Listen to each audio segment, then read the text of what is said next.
Thank you very much. This is a very special group of people. I've been with them from the beginning. Abbey Gate, Abbey Gate, one of the dumbest days in the history of our country by a previous administration, getting out of a place that we shouldn't have been. At a minimum, they should have been at Bagram, the big field, where we have hundreds of acres around it. Nobody's going to get near it. They left from a small airfield, and the consequences were horrible. And these people have been my friends, have been with me, and I've been with them 100%. And we meet more than once a year, actually. I think our all-time meeting was in Bedminster where we played music, right? Yeah. Late into the night. They thought I'd be there maybe for 5 minutes, maybe not at all, and I showed up for like 4 hours. We're listening to music all night long, and they were all crying because they lost their loved ones. But it's 4 years. It's a 4-year anniversary. So we're signing a proclamation honoring them and honoring you and honoring your loved one. And so sad and so unnecessary.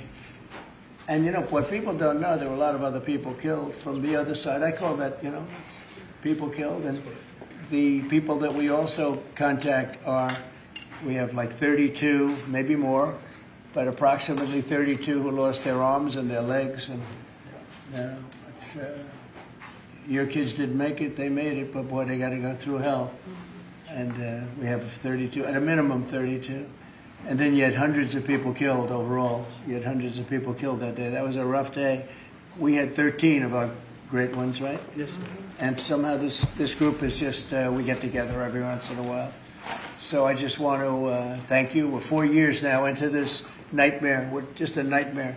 I think that date also helped start the war with Putin and Ukraine, because he saw how incompetent our military was under Biden and under Milley and all these dopey people.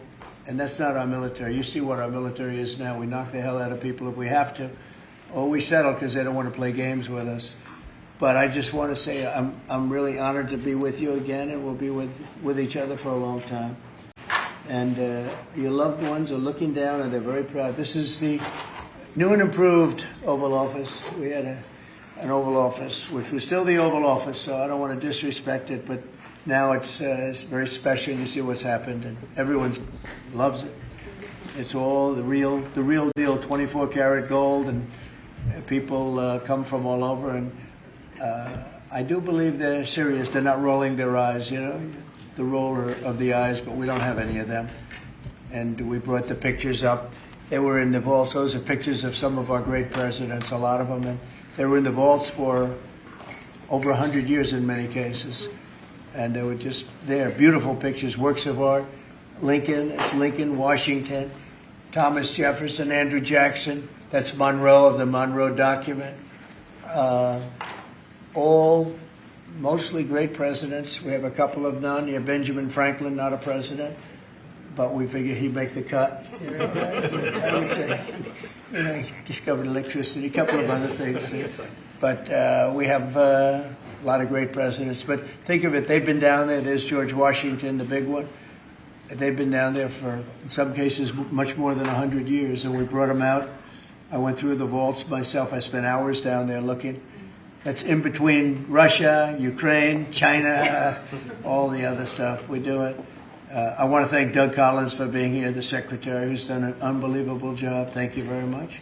And JD, thank you very much. You've been fantastic. And all of the others. Pete, good. We did a little thing with Pete about Secretary of War today, and it seemed to be well received. We'll do it a couple of more times, and if everyone likes it, we'll make that change, Pete. You'll decide. But I just want to thank everybody for being here. Very special to me. A very special day. 4 years is a very special time, and now it's lightening up, but it'll never be really light. But there are some great souls that are looking down on you right now, and they're very proud of their parents and brothers and sisters, and but moms and dads especially. That's what I seem to have dealt with mostly. It's there's nothing tougher. So thank you very much. In the media, I want to thank you because you've been very respectful of this group of people, and they deserve it. They went through hell for no reason. It should have never happened. And I'm going to sign the proclamation now, and we will have a very special proclamation done and completed. Okay.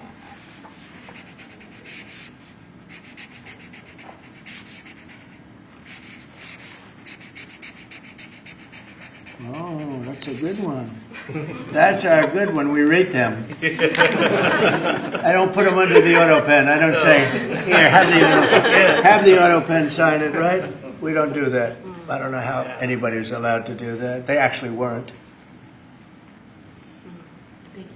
Good one, right? You asked a couple of good questions today. It's been very fair, actually. Okay. Do you have any questions on this subject, please? Mr. President? Yes. The Defense Secretary has ordered a review of Afghanistan withdrawal that is ongoing. I'm curious if you have any update on that review. And then for the families, I know that there was frustration with previous investigations on Capitol Hill. Are you satisfied with the speed of this investigation thus far? Pete, you want to answer that? Yes, sir.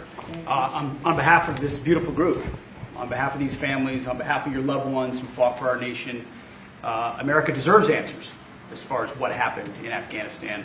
The military needs to answer for what happened in Afghanistan. So upon the President's direction, immediately we initiated an investigation which showed that there needed an even deeper dive. So Sean Parnell, our Pentagon spokesman, who himself is an Afghanistan veteran, is leading this effort. It's a top priority for us.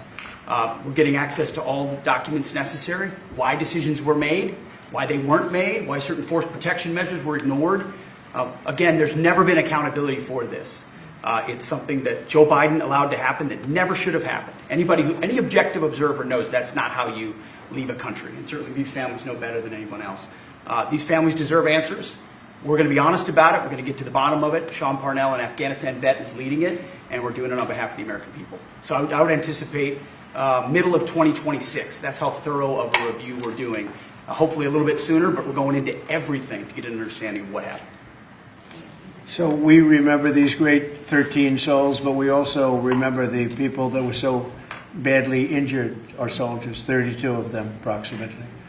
And we're in contact with them always also, but they lost arms and legs, and their faces were blown to pieces, and they're incredible, and they suffer with it. And so we understand that. It should have never happened, should have never been allowed to have happened. And they were in the wrong place. Bagram was the place to be. Big, massive airfield with hundreds of acres surrounding it. Nobody could get near it. And who would not have done that? But we had a bunch of incompetent people running our country. So we are going to talk for a little while. We'll talk about people that I've gotten to know, the sons and daughters and others that died. And there were hundreds of people that died that day, hundreds, many from the other side, needlessly also. They did nothing to hurt anybody. But that was a terrible day, and I think it was the worst day, and in many ways the most embarrassing day in the history of our country. And yet, at the same time, we learned so much that it's, we call it a big lesson. It won't happen again. A thing like that can never be allowed to happen again. Doug, would you like to say something, please? You've been so fantastic at the VA. I appreciate it. Thank you, Mr. President. For these families here, I think you expressed the nation's grief of what happened, and we saw just a tragic mistake that was there. Someone who has been in the military. I was in Iraq and others with Afghanistan when you saw that withdrawal, but what you suffered and went through. And for those that you've mentioned, Mr. President, who are injured, who took the VA, the Department of Defense, we're taking care of those folks, and we're going to continue to do so at your direction. But with the families, it's just one of those times. It's a place that never goes away. But I know from this president, is he's made a commitment that that memory will not be forgotten, and the cabinet understands that, and our American people understand that because of what you've done. And this is actually our biggest gathering today. So you must have heard Oval Office, and you said, I want to get there and do with Trump in the Oval Office. But it is, and it is a special place. But this is our biggest gathering in terms of the numbers, everybody here, because there was always somebody couldn't be, everybody's here. And it's a great honor, I think it's a great honor. JD, do you want to say a couple of words, please? Oh, sir, I just echo what you said. We're so honored to have all of you here. I know that days like today can't make the hurt go away, but hopefully 4 years on, we can start to remember with fondness and with a little bit of joy the people that were taken from us. We're so proud of you. We're so proud of your loved ones for giving their life for our country. And I think importantly today, this is a rectification of a wrong. The fact that the President of the United States lost your loved ones through incompetence, but never acknowledged it. and your government never actually put pen to paper to say, we're grateful for your sacrifice, we correct that wrong today, and we're going to keep on fighting to understand, as Pete said, what happened so it never happens to another family again. But God love you all. God bless you. We're so thrilled to have you here in the People's Oval Office. Thank you. And I don't think they ever heard from Biden or anybody, did they ever? You never speak to nobody ever even called you. It's a terrible thing we suffered through for 4 years, so needlessly, yes, ma'am. I wanted to ask about veterans, and I wanted to say I'm so sorry for all of your loss. And I know we've covered it in the media, but I can't imagine what you all have been through, and thank you for being here. I wanted to ask, just on behalf of those veterans who served in Afghanistan and Iraq, and I know we talked about this in the Oval previously, about making sure care for those, for example, exposed to burn pits while serving, making sure that they have the care. Are you considering maybe a streamlined service like the World Trade Center healthcare program, and maybe the Veterans Secretary can comment too, but are you considering something like that to make sure, because it seems like they're struggling to get care? We take care of our vets. Nobody loves our vets more than me, and we take good care of our vets, great care of our vets. Do you want to just say a couple of words about what we're doing, Doug, please? Yeah, sure, Mr. President. Through the PACT Act and through others with the burn pit, which is something I've been under as well, we're streamlining following the Congress direction, but we're also adding more services. We've included a lot who have applied. We're also streamlining our backlog under President Trump's direction. Also, we took that backlog that was under President Biden was up at over 260,000. We're down now, Mr. President, I get to tell you today, under 150,000 in just a little over 6 months. So we're making sure that what was bogged up in a bureaucratic system, we're streamlining it so they get that care quicker, and we're making sure that it is what they need. And then we're also doing that in our hospitals as well, so they get that care quicker, and not only in our hospitals, but in our community as well. That's been the biggest difference. We're about the veteran at VA, not about the bureaucracy, so we are making progress there. And the VA has a 93% approval rating. It was down in the low 40s when we did. So I had pretty close to that in the first term. We had a great first term, and it was pretty close to that. And then they took over, and it went down into the 30s and 20s and 40s. But it went down at one point to 28 or 29%, which is terrible. They gave away choice and accountability. Choice meaning you have the way to, as a veteran, you can go and you can choose who your doctor is, et cetera, et cetera. They gave that up. And accountability is getting rid of the people that were sadists and really bad people that abused our veterans and really badly abused them. And they got rid of both of them, and we put them back. I couldn't believe when they did it. And anyway, but we're now, you've blown everybody away, Doug, at 93%. So we're 93% approval for our vets. And I like that, so that's good. And on the Department of War, how do you plan to do that? It requires an act of Congress to rename the Defense Department to the Department of War. We're just going to do it. I'm sure Congress will go along if we need that. I don't think we even need that, but if we need that, I'm sure Congress will go along. You know, that was the name when we won World War I, we won World War II, we won everything, and just to me seems like just a much more appropriate.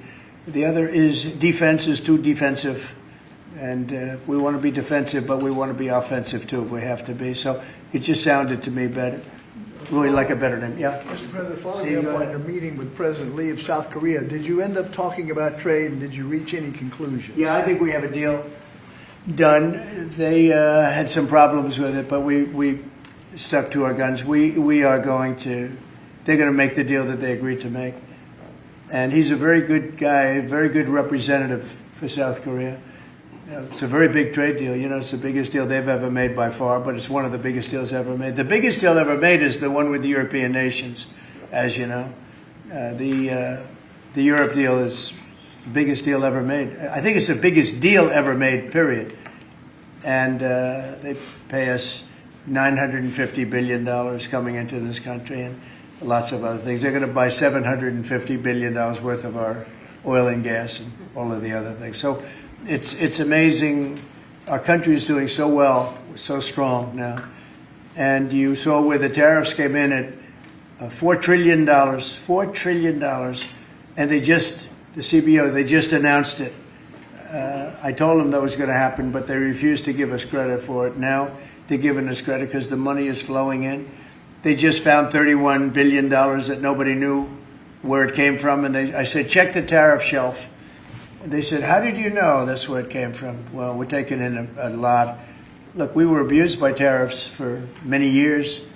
Nobody at this country got it. No president got it till I came along. Nobody got it. We were abused by other countries. China. I mean, take a look. That's what they did is essentially what I'm doing, but we're doing it at a better scale, and we're making up for lost time, and we're also making sure a lot of these countries respect us for doing it. They couldn't believe what they got away with. I mean, I told a couple of people, "What do you think?" He said, one of them, a prime minister, said to me, "I can't believe we got away with it so long. Just couldn't believe it." I'll tell you what, Prime Minister Abbey, who was great of Japan, who was fortunately assassinated, he used to say, "I can't believe we got away with this for so long." You know, they sent millions of cars in, and we weren't allowed to send one car. They wouldn't accept one car in Japan, and yet they would send millions and millions of cars into our country. No tax, no nothing. So, no, we're just doing the right thing, and it's making our country rich and beautiful, and it's very important.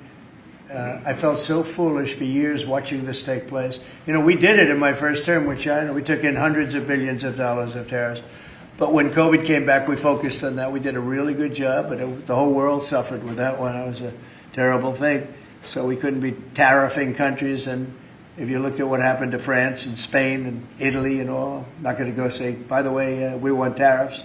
So, but now we do say that, and it's tremendous, and we're respected. We're the most respected we've ever been. Thank you very much, everybody. I appreciate it. Thank you. Thank you, Press. Thank you, guys. Thank you very much.